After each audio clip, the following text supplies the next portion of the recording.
Почитувана јавност, почитувани колеги, почитуван министр за финансии. Се наоѓаме на Комисија за европски прашања и верувам дека ќе се согласиме дека ова однесување кое што го имаме овдека е далеко од европско однесување.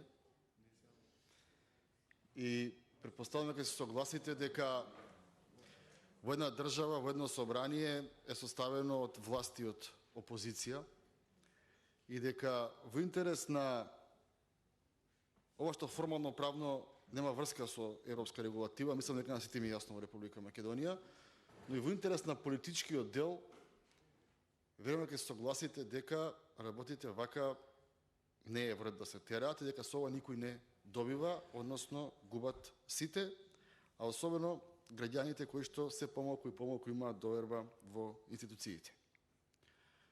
Законот за експроприација исто така поврзан со договорот, кој што никој го немаме видено, ниту власт, ниту опозиција, ниту предлагачи. За тоа сум зборувал неколку пати до сега, но овдека во овој закон не треба никој да се вознемирува што опозицијата жестоко реагира, бидејќи во јавноста излегоа многу работи како шпекулација. Шпекулацијата е дека определени луѓе од волата знаеле каде се наоѓа трасата или каде ќе се наоѓа трасата и имаат купувано земјишта.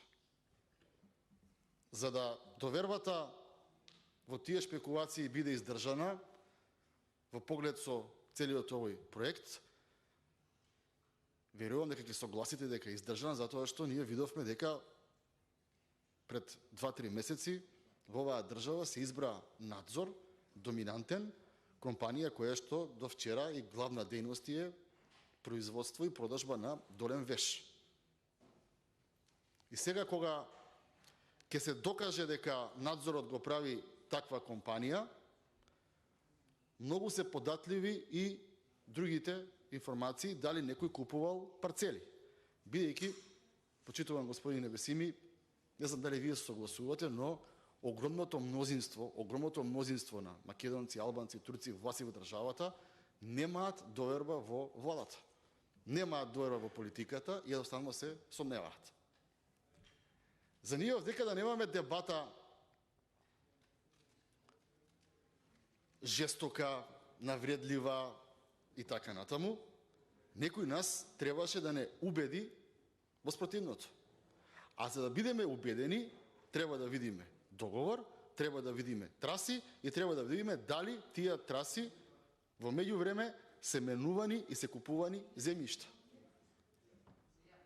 И не би сакало да се повтори по 100 пат, ако излезат документи во јавноста дека некој навистина во последниве година-две купувал земјишта на таа траса која што е замислена, за која што ние не знаеме и знаат малкумина во државата. Тоа е едниот дел. Вториот дел, кој што исто така сметам дека не е допрецизиран во овој закон, е делот на препознавање на објекти кои што се изградени со документи, согласно закони платени давачки кон државата, односно општината, и диво изградени објекти. Ние мораме јасно да направиме дистинкција што е едното, што е другото.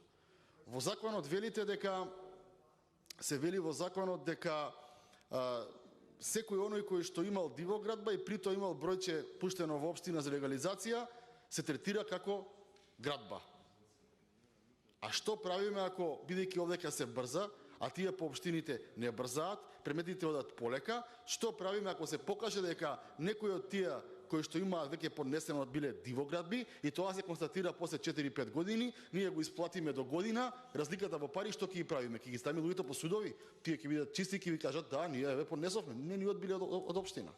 Тука сметам дека требаше исто така подобро да се прецизира. Свој Небесими, работите во оваа држава 6 години од страна на власта се тераат или милом или силом. Не може вакви крупни проекти без опозиција. Не може без јавност, не може све сами и не може оваа држава не е пашалак на ниедна индивидуа, независно каква функција има во владата. И затоа сметам дека ова не е добро, ова не е европски и дека местото на овие закони беше на дебата. На дебата ки стручна јавност, бидејќи сите ние овде имаме согласност дека треба да има автопатишта. Стигаме согласност дека треба да има коридори. Но не може да се ќутат, да се кријат работите, да излегуваат документи во јавност за каков надзор сме одбрале и потоа некој друг да ви биде виновен. Прашањата се легитимни овдека. И одговорите треба да ги дадете. Да не ја оптеретувам повеќе дискусијата, мислам дека многу работи се кажани, одговорноста целосно е кај вас и мислам дека треба малку да се свестите како влада на кој начин ги терате работите и каква порака праќате кон граѓаните. Благодарам. Фалиме Дерет.